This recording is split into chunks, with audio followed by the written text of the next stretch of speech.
वो लड़का कहाँ चल रहा था? आप लोगों के साथ चल रहा था कि आगे चल रहा वो पीछे रहा। था? अच्छा। हाँ।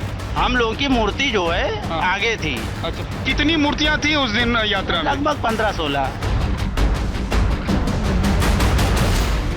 बहराइच हिंसा में मारे गए राम गोपाल मिश्रा के परिवार ने आज लखनऊ में मुख्यमंत्री योगी आदित्यनाथ के आवास पर पहुंचकर उनसे मुलाकात की।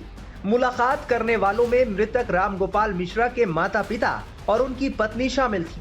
साथ ही महसी विधानसभा के विधायक सर्वेश्वर सिंह भी मौजूद थे। योगी आदित्यनाथ से बात करते हुए राम गोपाल के माता पिता के कई बार आंसू छलक पड़े।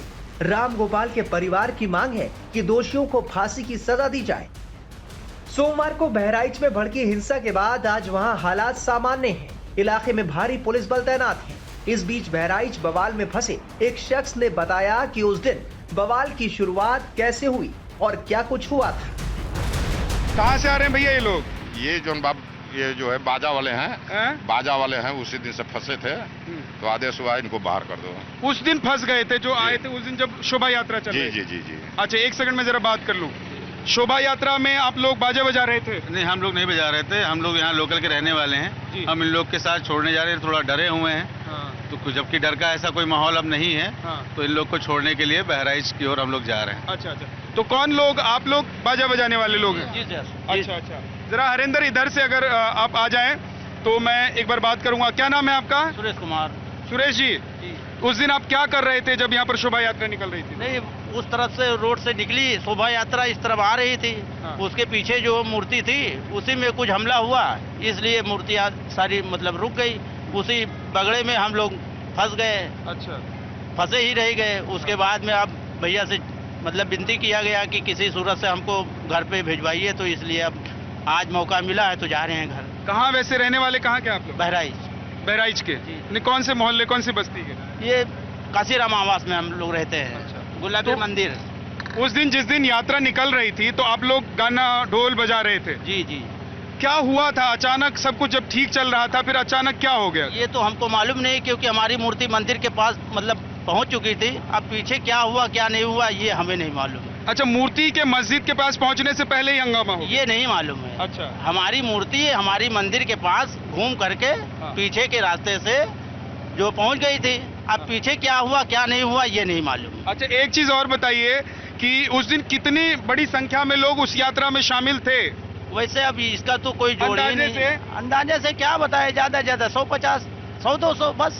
200 लोग रहे होंगे बस इतना। और दूसरी तरफ से जिन लोगों ने हमला किया उस तरफ से कितने लोग? अब उसके बारे में तो हमें मालूम नहीं है, क्योंकि हम लोग तो शोभा यात्रा में थे, मतलब बजा रहे थे। अब जो हुआ वो तो हमको पता नहीं है। जिस लड़के की हत्या हुई है वो लड़का कहाँ चल रहा था? आप लोगों के साथ चल रहा था कि आगे चल रहा वो था? पीछे रहा। अच्छा। हम लोगों की मूर्ति जो है आगे थी। अच्छा, कितनी मूर्तियां थी उस दिन यात्रा में? लगभग 15-16। तो वो एक ही मंदिर की मूर्ति थी कि अलग अलग मंदिर? अलग अलग गांव की थी, अलग अलग मंदिर की भी थी। सब मूर्तियां और सब मंदिर के जो लोग थे वो एक साथ ही निकल रहे थे? हाँ, वो महासमिति की मूर्तियां थी, इसीलिए सारी मूर्ति एक साथ में चल रही थी। अब कोई 10 कदम आगे कोई 10 कदम पीछे, इसी तरह मतलब सारी मूर्तियां चल रही थी। ठीक है, एक सेकंड अब मैं जरा दिखा देता हूँ कि देखिए ये ढोल बाजा लेकर यहाँ पर पहुंचे हुए थे, क्योंकि ये जो यात्रा चल रही थी उसमें ये लोग शरीक थे।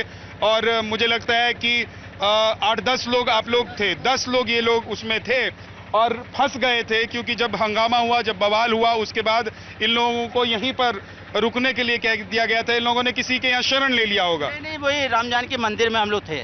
राम जानकी मंदिर में ये लोग रुक गए थे और अब जाके जब माहौल थोड़ा शांत हुआ है, प्रशासन की मुस्तैदी काफी ज्यादा है, तो पुलिस वाले, एक पुलिसकर्मी की ही देख रेख में इन लोगों को यहाँ से अब इनके घर भेजा जा रहा है। बहुत बहुत शुक्रिया, आप लोग जाइए। इन लोगों को इनके घर भेजा जा रहा है। तो ये 2 तस्वीरें मैंने इस वक्त आपको दिखाई। एक तरफ आपने देखा कि कैसे बहुत सारे यहाँ के जो घर हैं जहाँ पर ताले लगाकर लोग यहाँ से भाग गए हैं या फिर दूसरी जगह चले गए हैं, या जो लोग उस रात में फंस गए थे उनको कुछ इस तरीके से निकाला जा रहा है। बता दें कि बहराइच में 13 अक्टूबर की शाम को दुर्गा मूर्ति विसर्जन यात्रा के दौरान बवाल हो गया था। इसमें राम गोपाल मिश्रा नाम के शख्स की मौत हो गई थी। अगले दिन सुबह बहराइच में उपद्रवियों ने जमकर हंगामा किया और घरों और दुकानों समेत कई गाड़ियों को आग के हवाले कर दिया था। फिलहाल अब बहराइच में हालात सामान्य हैं। इस वक्त हमारे साथ डीएम मौजूद हैं बहराइच की और उनसे हम जानते हैं कि अभी यहाँ पर हालात कैसे हैं। मैडम, सबसे पहले अभी हालात कैसे हैं, क्या हो रहा है प्रशासन की तरफ से? जो भी हमारे प्रशासनिक अधिकारी हैं, पुलिस अधिकारी यहाँ पर हैं, हमारे वरिष्ठ अधिकारीगण भी जनपद में आए हुए हैं, तो उनके माध्यम से पूरे क्षेत्र का भ्रमण किया जा रहा है और अभी स्थिति जो है वो पूरी तरीके से नियंत्रण में है। पूरे क्षेत्र को सेक्टर्स जोन में विभाजित कर दिया गया है और वरिष्ठ प्रशासनिक अधिकारीगण और जो पुलिस अधिकारीगण हैं वो लगातार भ्रमणशील है। कल भी जिन गांव से सूचना प्राप्त हो रही थी तो लगातार वहां पर मेरे द्वारा एसपी साहब द्वारा भ्रमण किया गया था और ऐसे परिवारों से बात की गई थी। तो जो भी अराजक तत्व हैं उनके चिन्हीकरण की कार्रवाई चल रही है, वीडियोस फुटेज वगैरह देखे जा रहे हैं और उसमें हमारे पुलिस अधिकारीगण पूरी मुस्तैदी के साथ में कार्य कर रहे हैं।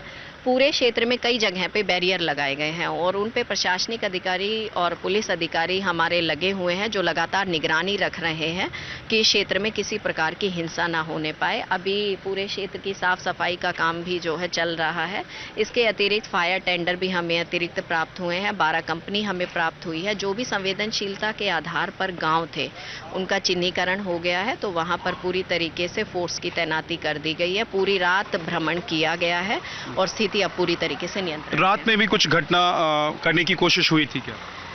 रात में जो है कई जगह से सूचना प्राप्त हुई, तो सूचना थोड़ी बढ़ा चढ़ाकर थी, तो वहां पर तुरंत जब पुलिस फोर्स के द्वारा और जो प्रशासनिक अधिकारी थे तो उनके द्वारा भ्रमण किया गया। अब इस तरह की कोई स्थिति नहीं है। जिन लोगों ने हमला किया था क्या वो सभी यहीं के स्थानीय लोग थे या बाहर के लोग थे? देखिए, जितने भी वीडियोस हैं, जो भी पुलिस अधिकारीगण हमारे हैं वो उन सब का पूरी तरीके से देख रहे हैं। ऐसे लोगों की पहचान की जा रही है और पहचान करने के बाद में उसमें कार्रवाई भी जो है निश्चित रूप से हो। मुख्य आरोपी के बारे में पता लगा? ये पुलिस अधिकारी जो हैं हमारे इसमें पूरी तरीके से विवेचना कर रहे हैं। विवेचना करने के उपरांत ही कुछ कहा जाए। मैंने देखा है यहाँ पर बहुत सारे घर ऐसे हैं जहाँ पर ताला लटका हुआ है, तो क्या वो लोग डर के मारे भाग गए हैं या अपनी सुरक्षा के लिए यहाँ से चले गए? जो परसों घटना हुई थी उसके बाद में इस तरह की कुछ स्थिति उत्पन्न हुई थी, तो मैं आपके माध्यम से ये भी अपील करना चाहती हूँ कि अब स्थिति पूरी तरीके से नियंत्रण में है और स्थिति सामान्य है। लोग घबराए नहीं, आपस में प्रेम से रहें और वापस जो हैं अगर किसी जो आप इधर उधर चले गए हैं तो वापस यहाँ पर हमारे जितने पुलिस अधिकारीगण हैं, प्रशासन के अधिकारीगण हैं, वो आपकी सुरक्षा के लिए है। पूरे एरिया जो है वो अभी प्रशासनिक अधिकारियों से और पुलिस अधिकारियों से भ्रमणशील हैं, तो उन्हें घबराने की बिल्कुल ज़रूरत नहीं है। आपसी समन्वय बना के रखिए, सौहार्द बना के रखिए। जो घटना हुई है वो बहुत दुर्भाग्यपूर्ण है और जो भी अराजक तत्व हैं उनके चिन्हीकरण की कार्रवाई और उन पे कार्रवाई चल रही है। इस घटना को काफी वक्त, अब कई घंटे बीत चुके हैं और हम इत्तेफाक से जहां खड़े हैं वहीं पर ये घटना घटी थी। अभी कुछ डिटेल आपके पास हो जिसमें जानकारी मिली हो कि कैसे इस वारदात को अंजाम दिया गया, कैसे युवक की हत्या की गई? इसमें पुलिस पूरी तरीके से जांच कर रही है और जांच करने के उपरांत जो है ऐसे लोगों पे कार्रवाई भी होगी और जो है इसमें विस्तृत रूप से ब्रीफिंग भी की जाए।